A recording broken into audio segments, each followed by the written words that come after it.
Have you ever walked away from a conversation feeling drained, questioning your worth, or wrestling with guilt that doesn't feel like your own?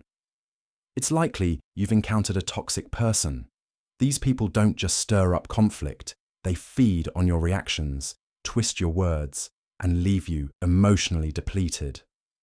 But according to the legendary Swiss psychiatrist Carl Jung, there's a powerful solution, and it isn't about confrontation, explanation, or revenge. It's silence. Grounded in Jung's profound concepts of projection, the shadow, and individuation, silence becomes more than the absence of sound. It becomes an act of self-liberation. In a world noisy with manipulation, guilt-tripping, and subtle psychological games, learning when and how to say nothing might just be the most transformative thing you can do. Let's explore how Jung's insights help us dismantle the power of toxic people and reclaim our inner peace. Understanding projection. The mirror of the unconscious. Carl Jung introduced the idea of projection as a fundamental psychological defense mechanism. It's the act of unconsciously assigning our own repressed emotions, traits, or flaws onto someone else. In Jung's view, this happens because we refuse to face the hidden, shadowy parts of ourselves. Imagine you have a friend who constantly calls you selfish, even though you frequently help them, offer your time, and put their needs before your own. You start to question yourself, am I really selfish? But pause. Through Jung's lens, this friend may not be criticizing you at all. Instead, they're casting their own guilt, envy, or sense of inadequacy onto you. In other words, they're holding up a mirror, but refusing to see their own reflection. They see you as the problem because facing themselves is too painful. This was exactly the case with Anna, a 30-year-old designer, and her friend Rachel. Despite Anna's consistent support, Rachel accused her of being selfish. But Rachel's words weren't about Anna's behavior. They were about Rachel's own fears, her procrastination, envy, and feelings of failure.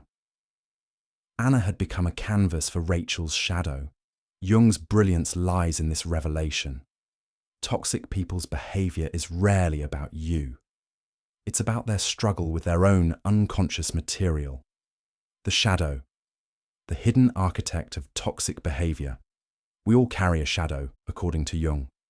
This shadow isn't inherently evil. It's simply made up of traits we've disowned, our insecurities, traumas, repressed anger, jealousy, or shame. While healthy individuals make efforts to acknowledge and integrate their shadows, toxic people weaponize them. They project their unresolved pain onto others, often unknowingly. It's not just friends or partners. It's the co-worker who subtly undermines you, the family member who guilt-trips you, or the boss who criticizes your every move. These individuals are often running from their shadows, using you as a scapegoat to avoid facing their inner chaos. The result? You get entangled in their unresolved drama, reacting, explaining, defending, until you're so absorbed in their story, you forget your own. Jung's message is clear. Awareness is your liberation. When you recognize projection at play, you stop internalizing someone else's shadow. You see their behavior not as a reflection of your worth, but as a mirror of their wounds. Your first defense: silence is a superpower. In a reactive world, silence is a radical act. Toxic people crave your reactions. They thrive on conflict, emotional upheaval, and especially your attempts to justify yourself. Why? Because your energy feeds their drama. But when you offer no reaction, no argument, no defense, no fuel, you break the cycle. You interrupt the dance. Consider Sarah, a diligent employee constantly belittled by her insecure manager Greg. For months, she stayed late, tried to explain herself, and worked harder, all in hopes of winning his approval. Nothing changed. Then she discovered Jung's teachings and decided to stop playing Greg's game. The next time he criticized her, she said nothing. Just calm stillness. And something amazing happened. Greg faltered. His tactics stopped working. Sarah's silence unsettled him because it mirrored back his behavior without giving it power. That's the essence of what Jung meant.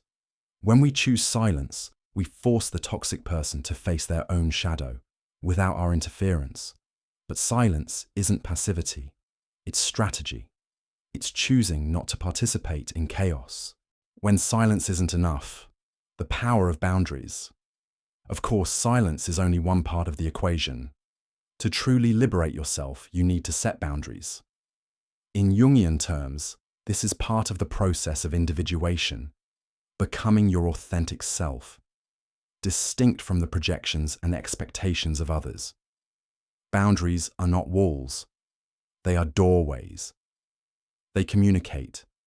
This is how I deserve to be treated. Take Emily, a young writer constantly bombarded by texts from her toxic friend, Claire. Claire expected late-night emotional support, and when Emily didn't respond, accused her of being selfish or distant. Emily used to cave in until she learned about the importance of individuation. She calmly told Claire, "I won't be responding late at night anymore. I need time for myself." Claire pushed back, but Emily held her line, and over time, she stopped feeling guilty for prioritizing herself. Here's a simple boundary-setting formula. 1. Identify your limit. What behavior drains you? 2. Communicate it calmly. Use I statements. I need quiet evenings to rest. 3. Hold the line. Don't cave when met with guilt or resistance. Toxic people will test your boundaries, but holding firm is an act of self-love. The goal isn't isolation, it's inner freedom. What's the endgame of all this? Inner freedom. Jung described individuation as the process of becoming your whole, true self. That means stepping away from people who want you to shrink, conform, or betray your values for their comfort. It means your peace no longer depends on whether others approve, understand, or agree with you. David, for example, was constantly belittled by his older brother, Tom. For years, he tried to prove his worth until he realized Tom's criticism stemmed from Tom's own insecurities. Once David saw the projection clearly, he stopped engaging. He stopped explaining. He focused on his own growth, and the weight of Tom's words lifted. You don't owe anyone an explanation for choosing peace. You don't have to carry the emotional weight others refuse to deal with. Your silence is sacred. Your boundaries are the blueprint of your becoming. Transformation through conscious living. Carl Jung famously said, "Until you make the unconscious conscious, it will direct your life, and you will call it fate." This applies not just to your own patterns, but to the way you interact with others. When you recognize projection and shadow behavior in real time, you stop living as a character in someone else's unresolved story. Instead, you become the author of your own life. You choose when to speak, when to step back, and when to walk away. You draw a line, not in anger, but in clarity. You realize that not all people can stay in your life, and that's okay. Losing toxic connections isn't a failure, it's a clearing for something better. A practice for the week, reclaiming your power. Here's a simple yet powerful challenge for you. 1. Identify one toxic interaction in your life. 2. The next time it arises, choose silence instead of reaction. 3.